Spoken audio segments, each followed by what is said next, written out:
మీ బంగారం తాకట్టులో ఉందా? విడిపించుకోలేక ఇబ్బందులు పడుతున్నారా? అయితే మీ బంగారాన్ని వెంటనే విడిపించి కొంటాం. గణేష్ గోల్డ్. మీరు సంప్రదించాల్సిన ఫోన్ నంబర్లు 9160-266-916, 8712619507. రైటికా బ్రేకింగ్ న్యూస్ చూస్తున్నాం. Karnataka deputy CM DK Shivakumar తో కాంగ్రెస్ మునుగోడు ఎమ్మెల్యే కోమటిరెడ్డి రాజగోపాల్ రెడ్డి భేటీ అయ్యారు. ఈ సమావేశంలో కర్ణాటక, తెలంగాణలోని రాజకీయ పరిస్థితుల గురించి ఇరువురు చర్చించినట్లు సమాచారం. అయితే తనకు మంత్రి పదవి ఇస్తానని గతంలో హామీ ఇచ్చింది డీకే శివకుమార్ కు తెలిపిన కోమటిరెడ్డి ఆ విషయాన్ని హైకమాండ్ కు గుర్తు చేసే బాధ్యత డీకే తలకు ఎత్తినట్లు సమాచారం.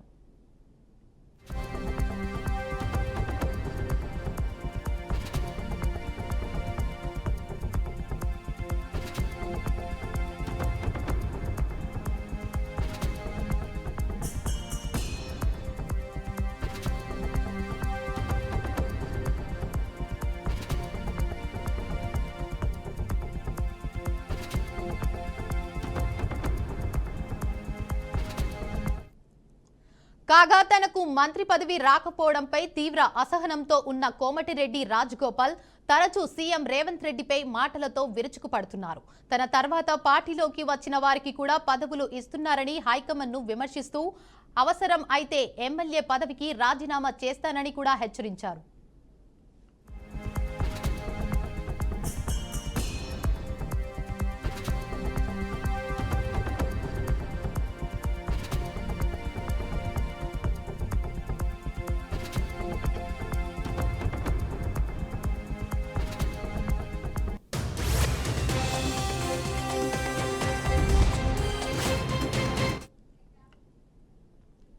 ఏపీ కేబినెట్ కీలక నిర్ణయాలు తీసుకుంది. ఈ సమావేశంలో 12 అంశాలకు మంత్రివర్గం ఆమోదం తెలిపింది. ఈ నెల 15 నుంచి మహిళలకు ఉచిత బస్సు ప్రయాణం ఉండనున్నట్లు మంత్రి పార్థసారథి తెలిపారు. ఇతర రాష్ట్రాల కన్నా మెరుగ్గా ఉచిత బస్సు పథకం అమలు చేయనున్నట్లు మంత్రి అన్నారు. రాష్ట్రంలో కొత్త బార్ పాలసీకి ఆమోదం తెలిపినట్లు వెల్లడించారు. పర్యాటక కేంద్రాల్లో రిసార్టులు, స్టార్ హోటల్స్ నిర్మాణాలు చేపట్టనున్నట్లు మంత్రి చెప్పారు. ఫార్చ్యూన్ 500లోని సంస్థలను ఆహ్వానిస్తుందని, ఐటీలో ఇన్వెస్ట్ చేసే సంస్థలు స్థానికంగా 3000 ఉద్యోగాలు ఇవ్వాలని తెలియజేశారు.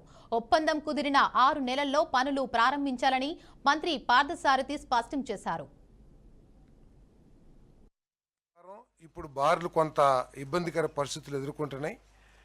అదే కంటిన్యూ చేసినట్లయితే 50 నుంచి 60% బార్లు మళ్ళీ కంటిన్యూ చేసే పరిస్థితులు లేవు. కారణం ఏంటంటే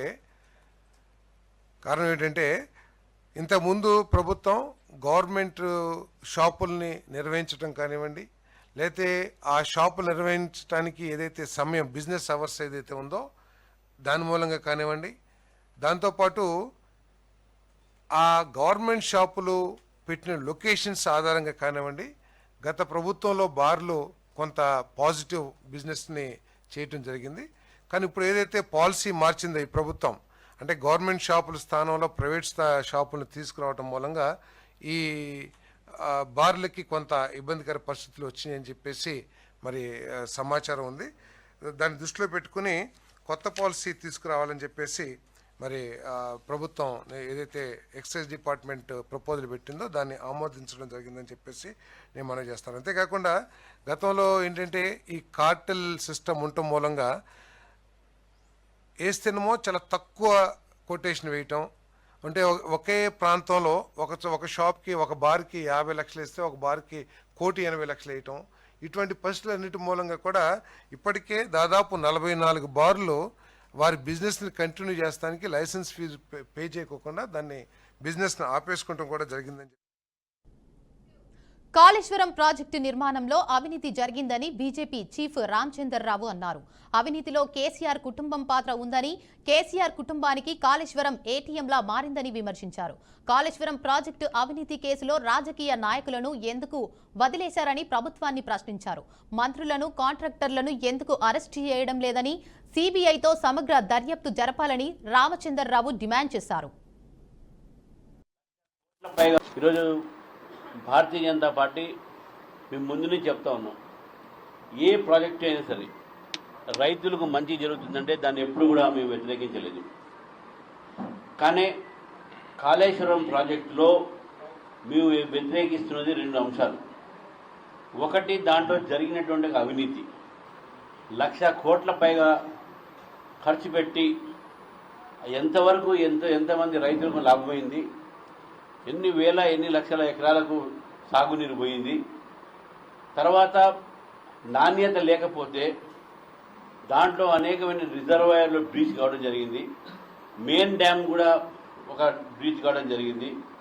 నిన్న ఇచ్చినటువంటి ఏదైతే నివేదిక ఉందో ఘోష్ ప్యానల్ నివేదిక మేము పూర్తిగా చూడలేదు, ఇంకా పూర్తిగా కొన్ని మాత్రమే లీక్ చేశాయి. దాన్ని బట్టి మేము ఏమనుకుంటున్నామంటే భారతీయ జనతా పార్టీ చెప్పినట్టు దాంట్లో అవినీతి జరిగింది, భారతీయ జనతా పార్టీ చెప్పినట్టు దాంట్లో కేసీఆర్ కుటుంబం దాంట్లో ఇన్వాల్వ్ అయి ఉంది. ఇతరులకు సంబంధం లేకుండా, ఇంజనీర్లకు సంబంధం లేకుండా కేవలం ఒక కుటుంబము ఇంత పెద్ద నిర్ణయం తీసుకొని లక్షలాది కోట్లాది రూపాయలు ఈరోజు ప్రజాధనాన్ని ఇక్కడ వ్యర్థం చేసిందని చెప్పేసి కూడా మేము భావిస్తూ ఉన్నాం. ఈరోజు భారతీయ జనతా పార్టీ మేము ముందు నుంచి చెప్తా ఉన్నాం. రాష్ట్రంలో కలియుగ రాజకీయాలు నడుస్తున్నాయన్న మాజీ సీఎం జగన్ వ్యాఖ్యలకు మంత్రి రామానాయుడు కౌంటర్ వేశారు. మామిడికాయలకు తలకాయలకు తేడా తెలియని వ్యక్తి జగన్ అంటూ ఎద్దేవా చేశారు. వైనాట్ 175 లాంటిదే జగన్ 2.0 కూడా అని ఎగతాళి చేశారు. 2 కన్ను పీకేస్తాం, కాళ్ళు తీసేస్తాం, రప్పారప్ప అంటూ నరికేస్తామంటే కుదురుతుందా అని మండిపడ్డారు. జగన్ మానసిక పరిస్థితి బాగోలేదంటూ మంత్రి రామానాయుడు సంచలన వ్యాఖ్యలు చేశారు. ఆంధ్రప్రదేశ్ రాష్ట్ర చరిత్రలో ఎప్పుడూ లేనిటువంటి విధంగా 93% స్ట్రైక్ రేట్తో 164 సీట్లని కూటమి అభ్యర్థుల్ని గెలిపించారని అంటే ప్రజలందరూ కూడా గత 5 సంవత్సరాల పాలన పట్ల విముక్తులు. అంటే ఒక భారతదేశానికి ఏ రకంగా 1947లో స్వతంత్రం వచ్చిందో అదేవిధంగా మొన్న 2024లో తెలుగు ప్రజలకు, ఆంధ్రప్రదేశ్ రాష్ట్ర ప్రజలకు స్వతంత్రం వచ్చింది. ఏదైతే ఈ సంవత్సర కాలంలో మీరందరూ కూడా చూశారు, మరి ఒక పక్కన పెద్ద ఎత్తున సంక్షేమాన్ని ఇస్తూ ఉన్నాం. ఆర్థిక పరిస్థితి సహకరించకపోయినా 4,000, 6,000, 15,000, 10,000 పింఛనిప్పిస్తూ ఉన్నాం. అదేవిధంగా ఎంతమంది బిడ్డలుంటే అంతమందికి తల్లికి వందనం చొప్పున వాళ్ళ తల్లిల అకౌంట్లో అమౌంట్ వేస్తూ ఉన్నాం. ఏదైతే గత 5 సంవత్సరాలు ఒక్క టీచర్ పోస్టు భర్తీ చేయకపోయినా మేము 16,500 టీచర్ పోస్టులు మేము మొదటి సంవత్సరంలోనే పూర్తి చేస్తూ ఉన్నాం. గతంలో ఒక గ్యాస్ సిలిండర్ కొనాలంటే 1,000-1,200 పెట్టుబడి పెట్టుకోవాల్సి ఉంటే ఈరోజు ఉచితంగానే 3 గ్యాస్ సిలిండర్లు మహిళలకు ఇస్తూ ఉన్నాం. ఏదైతే గత పరిపాలనలో మొదటి సంవత్సరమే అన్నా క్యాంటీన్లు రద్దు చేస్తే ఈవేళ మళ్ళీ మేము 5 రూపాయలకు అన్నం పెట్టేటువంటి అన్నా క్యాంటీన్ 2,50,000 మంది ప్రతిరోజు కూడా కడుపు నింపేటువంటి కార్యక్రమానికి శ్రీకారం చుడుతూ ఉన్నాం. నిన్ననే మీరు అందరూ కూడా చూశారు, అన్నదాత సుఖీభవ ఏదైతే 20,000 రూపాయలు పెట్టుబడి సాయం అందిస్తామన్నామో ఆ మాటను నిలబెట్టుకుంటూ 2వ తారీఖున ఆ కార్యక్రమానికి శ్రీకారం చుట్టాం. రేపు ఆగస్టు 15 నుంచి మా మహిళలకు ఉచితంగానే ఆర్టీసీ సౌకర్యం ఏర్పాటు చేస్తూ ఉన్నాం.